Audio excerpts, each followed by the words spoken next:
तो forest societies and colonialism, इस chapter में हम बेसिकली ये देखेंगे कि जब ये इंडस्ट्रियल रेवोल्यूशन आता है यूरोप में, और इंडस्ट्रियल रेवोल्यूशन और कैपिटलिज्म की एक शुरुआत होती है, इसी के नतीजे में एक ग्लोबल इंपीरियलिज्म शुरू होता है। और क्या असर पड़ता है कॉलोनियलिज्म का अलग अलग जगहों के जंगली इलाकों में। हम ये चीज तो देखते हैं कि अलग अलग जंगली इलाकों में आदिवासी लोग रहते थे, मतलब आज भी रहते हैं, तो क्या असर पड़ा उनके लाइफ्स पे और जंगलों पे क्या असर पड़ा, तो यही सब चीजें हम इस चैप्टर में डिस्कस करेंगे। तो शुरुआत करते हैं कि ब्रिटिश एरा में, मतलब या यूं कह लीजिए जब यूरोपियन डोमिनेंस होने लगा, तो यहाँ पे शुरू होता है एक तरीके से इंडस्ट्रियल रेवोल्यूशन। और इस इंडस्ट्रियल रेवोल्यूशन के चलते यहाँ पे कई सारी नई नई जो चीजें आने लगी। एक तो ये है कि बड़े बड़े जहाज बनने लगे, इसके अलावा रेलवेज, इसके अलावा हम जो मॉडर्न लिविंग जी रहे हैं तो उसमें भी कितना फर्नीचर, कितनी सब चीजें। तो इन सब चीजों के लिए आपको इस्तेमाल करना पड़ेगा खूब सारी लकड़ी, वुड। अच्छा, ये लकड़ी कहाँ से आएगी? लकड़ी आएगी जंगलों से।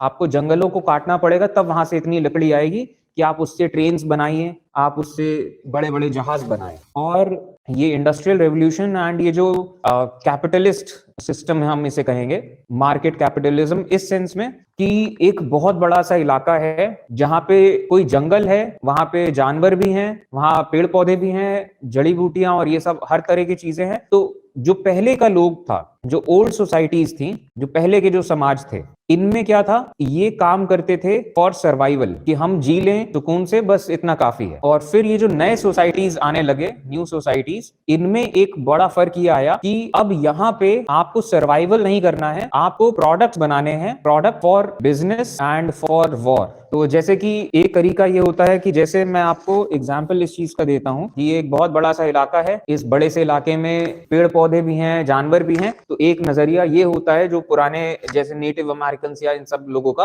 कि हम थोड़ा बहुत कहीं पे जंगल काट के वहां खेती कर लेंगे, बाकी जो जंगल है वहां से भी हमें थोड़ा फल फूल और बाकी सब चीजें मिल जाएगा। बाकी ये जानवर है हमारे पास, तो इनसे इनको मीट भी मिल जाएगा, इनसे इनको दूध भी मिल जाएगा। और जैसा कि मैंने कहा कि ये जितने भी पुराने समाज थे, ये सर्वाइवल मोड पे चलते थे, तो इनको सिर्फ अपने जीवन यापन की चीजें मिल जाए काफी है। ये जो नए समाज बन के उभरा, और खासतौर पे जो यूरोपियन डोमिनेटेड जो लोग हैं, वो इस इलाके को देख के क्या कहेंगे कि यार ये पूरा इलाका, इतना बड़ा इलाका, इतनी अच्छी जमीन बर्बाद हो रहा है। बर्बाद कैसे हो रहा है कि अभी इस इलाके से क्या फायदा हो रहा है, इस इलाके में हम मान लो कॉफी बो दें तो कितना कॉफी हो जाएगा, और वो कॉफी को हम कहाँ कहाँ बेच के कितना फायदा उठा सकते हैं।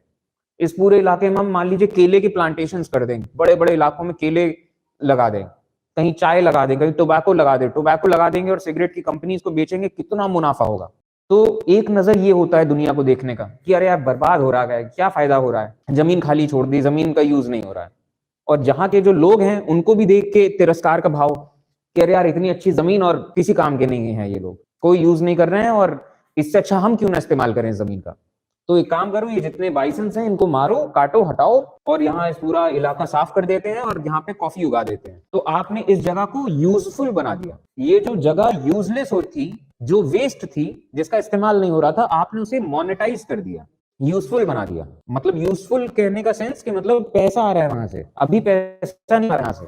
तो एक वहां के आदिवासी के सेंस यही जीवन है, यही प्रकृति है, यही ईश्वर है। तो ये दो नजरिए हैं दुनिया को देखने के। तो ये जो नजरिया है यही कहीं ना कहीं क्लैश होने लगा। इनको लकड़ी चाहिए थी, इनको अलग अलग फार्म लैंड्स चाहिए थे। कैपिटलिज्म का एक ये भी तो है कि आप यहाँ पे गुड्स, सामान उगाओ और सामान को बेचो, तो आपको लकड़ी भी चाहिए, आपको खेती करने की जगह भी चाहिए। तो दोनों का तरीका बस यही है कि आप जंगल को काटो। ठीक है, तो बेसिक आउटलाइन के सेंस में हम चैप्टर में आगे बढ़े।